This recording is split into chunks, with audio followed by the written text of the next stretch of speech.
marka si guud marka mataqaana hadda loo eego la eego doorashada u dambeysay ee ka qabsan deegaankeena ee la eego doorashooyinkii mataqaana ka sii horeeyay xaqiiqo waxa la dhihi karaa doorashooyinkii hore adoo nidaamkii guud ee dawliga ahaa ee ka horeeyay isbedelka waxaan dhihi karnaa kuma jirin gacanta dawladdeena yani dawladdeena gacanta kuma jirin waayo wuxuu iska ahaa nidaam mataqaana magaciyaala oo waxaan mataqaana ka daragsanahay inaan kamid ahayn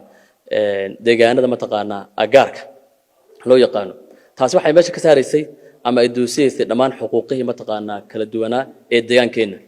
laakiin alxamdulillah kadib markii isbedelku ka dhacay deegaankeena waxay ku guuleystay xukuumaddu 3 sano ee hadda ay jirtay iyadoo wali mataqaana waqti ku meel gaar ah oo mataqaana aynu ogeyn waxay ku guuleystay in ay dhisto nidaamka dawliga ah oo waqtigii isbedelka ka hor burburay anagu ka aqoon ahaan waxaan ku fikiraynay in yani deegaankeena isbedel laga sameeyo waxay qaadan doontaa 10 sano ka badan bay qaadan doontaa laakiin waxa ku amaanan tahay xukuumadda hadda jirta ee hogaaminaya madaxweynaheena Mustafa in si degdeg ah yani 2 sano 1 sano iyo badla 3 sano gudaheed in isbedel ay ku sameeyso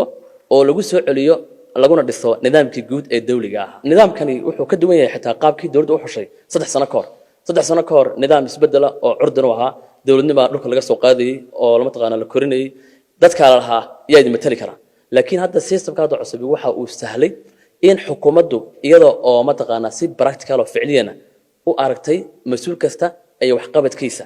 in mas'uuliyiintii shaqooyinka fiican qabtay la si ma taqaana moo dhiirigeliyo oo xafiisyadooda ma taqaana xafiisyo ka duwan loo dhiibo dadkii haddana aqoonyahanka ahaa in haddana la soo xulo iyadoo lagu soo xulayo ma taqaana kartida aqoonta iyo ma taqaana shakhsigaasi ma taqaana qaab dhaqankiisa lagu soo xulayo anagu marka aqoonyahan waan soo dhaweynaynaa in ma taqaana la soo xulo dad bisil oo ma taqaana aqoonyahana hadda su'aal markaan soo qaadano markaan eegno golaha sharci dejinta markaan eegno waxa loo dhiibay gabadh dhalinyaro loo dhiibay ayaan cabdi runtii dhalinyartoo dhan waxay aad u soo dhaweeyeen dawladdu xitaa waxay kor u qaadday baan dhihi karnaa ka qaybgalka ma taqaana dhinaca haweenka doorka haweenka way doorka haweenka xafiisyo kala gedisan ayaa hadda loo magacaabay de marka loo dhiibay awoodihii saddexdii ma taqaana sharci ma taqaana fulineed ee deegaanka awood ka mid marka dumarka loo dhiibay dumarku xaga waxay ka dhex akhrisan karaan in iyagii ma taqaana si fiican oo miqaam sara loo xusay ka dhex aqoonsan karaan hadda ka hor waa markii ugu horeysay ee deegaankeena xil noocaas ah qof dumar ma taqaana loo dhiibo horta caalamka waxa horumar loo gaaray horta waa dhinaca xirfadda iyo beeraha hadda taa waxaan soo jeedin lahayn 5 sano inay dawladdu waxyaabaha qaar ay fidiso waxyaabaha la fidinayo waxa kamid ah cadaaladda qodobka koowaad cadaaladda in qof kasta ma taqaana mas'uul kasta xafiiska uu mas'uul ka yahay inuu shaqaalaha ugu horeyn uu cadaalad u sameeyo shaqaalaha marka cadaalad u sameeyo shakhsiga xubinka shaqaalihi wuxuu cadaalad sameeynaya tiradii dadka u adeegayay taasi waa xagga cadaaladda kowin cadaaladda la firdhiyo oo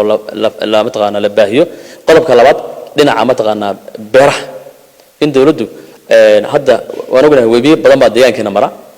dadkeenu waa beeraley badan marka dadkeena bulshadana beeraleyda ah inay dawladdu ay horta kow la siiyo tababaro yani qofka hadduu beeraley yahay oo beer qoto oo beerta dul fadhiyo una laakiin garanayn xirfado kala gedisan iyo qaabkii beerta ma taqaana uu falan lahaa way ku adkaanaysaa marka inagoo ka duulayna xaaladaha deegaanada qaar dalkeenu ay ka gaareen dhinaca horumarka beeraha iyo caalamka intiisa kaleba in aan siino marka hore beeraleydeena horta tababaro ku filan marka tababarada la siiyo in haddana teknolojiyadii qalabkii ma taqaana u sahli lahaa in ay kor u qaadaan tayada iyo tirada wax soo saarkooda in haddana la siiyo hadda waxaan ognahay hadda 2 sano ka hor cagafyo la bixinayay waxa la bixinayay cagafyada waxa la bixinayay jaray beeraha intaas la ballaariyo oo bulshada ma taqaana beeraleyda taqaana loo ballaariyo taasna ma taqaana waa qodob ma taqaana soo jeedinayno dhalinyarta in xirfadaha yani dawladda kaliya ma yaani in ganacsiyo kala duwan loo sameeyo horta farinta aan dirayo hal farin waxaan dirayaa